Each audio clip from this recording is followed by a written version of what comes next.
Hey kids, this is Ivan. How you doing? I had this really profound and interesting interaction with somebody at work the other day. And he asked me this question about work-life balance, and he was visibly shaken by my answer. But before you get to that conversation, let's back up a little bit, give you some context, and then we'll talk about it and why it's important to me and probably to you if you clicked on this video.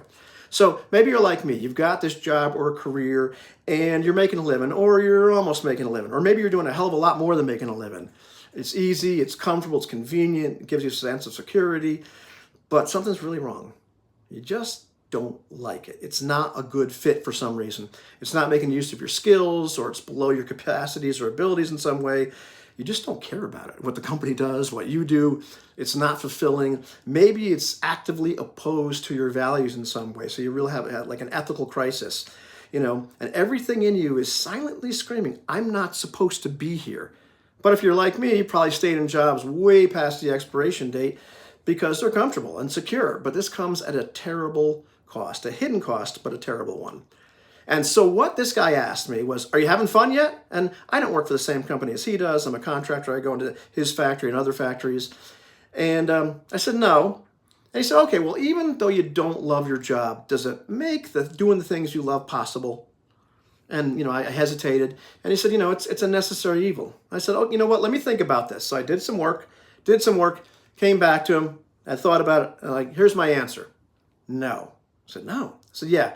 Because I'm doing a job that's not a good fit, that goes against who I am, it sucks out so much of my emotional and mental energy. And it leaves me so spiritually drained that at the end of the day, when I go home, I have little to no energy to participate in life and the parts of life that I love and enjoy.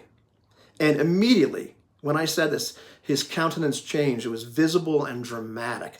And you could see the identification and the resignation and hopelessness and despair in his face. I really kind of felt bad. What happened to you when I said all that? But he opens up about his own struggles. And yeah, I felt bad, but as we talked, I almost was reminded of, or I really was reminded of somebody taking the red pill in the Matrix and waking up to the truth, or at least being reminded of the truth that they knew. And he just talked like somebody, like Emerson talks about people that have lives of quiet desperation. Not panicky desperate, but quietly desperate, and I've definitely been quietly desperate. So you may say at this point, okay, Ivan, wait a minute. Your job does pay for these things you love. You play music, you play role-playing games, you have this wonderful girlfriend, you have a house, you have kids and grandkids and whatnot. And I can assure you that I don't engage with those things anywhere near where I would like to, because I simply lack the energy. My energy is completely depleted because, my spirit has been sucked out by this job that's just not a good fit. And as a kid, I put my passions down around age 21 or so. I had passions, but I thought that's what I was supposed to do. Okay, I'm going to go work a job, even if I don't like it. It's only going to be temporary. And then I turned around and years and decades had gone by, and I realized that the parts of life that I loved and I was passionate about just wasn't doing them, wasn't engaging them. I picked them up, recently, and you can see the evidence of this in this channel, but I just don't have the same kind of energy. And it's not just because I'm old. It's because, the vocations I have really just been a mismatch and drained me of this energy and this spirit and almost like this will to live. Not quite that bad, but you know what I mean. And we voluntarily enter into these vampire thrall relationships where they promise us the keys to freedom and what we want, but in reality, they suck the life and the spirit out of us, leaving us unable to enjoy the gifts they promised. We're working at these jobs that just we don't like, or they're not a good fit, or we don't care about, and we're willingly offering our necks to them again and again. And we may or may not realize just how much they're sucking the life out of us because of the sweet seduction of security and a paycheck. And it's at the expense of our lives. We tell ourselves that we're doing, something that's a necessary evil. We're going to work this job I don't like, and it's in order to pay for this lifestyle I want. But if you can't enjoy the lifestyle, what good is it? And after a while, the lifestyle just feels empty. It's not because we don't like it. We don't like the things that we've bought. It's because we simply lack the energy and the capacity to enjoy them. And the passions of life, what you or I are interested in, that's the purpose of life. They shouldn't be secondary.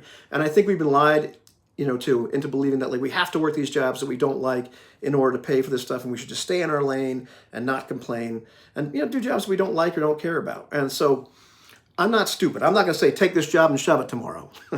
But it is the reason I'm looking at changing what I'm doing and even changing my relationship with this channel. And, when I do that, well, I can't do it in a way that's inauthentic or that it exploits other people, because once again, that wouldn't feel genuine and it would really, not be cool for me. So that way it would be just as bad or worse than doing a job I don't like. But, it's something that, I'm looking at doing. And what about you? Does any of this resonate with you?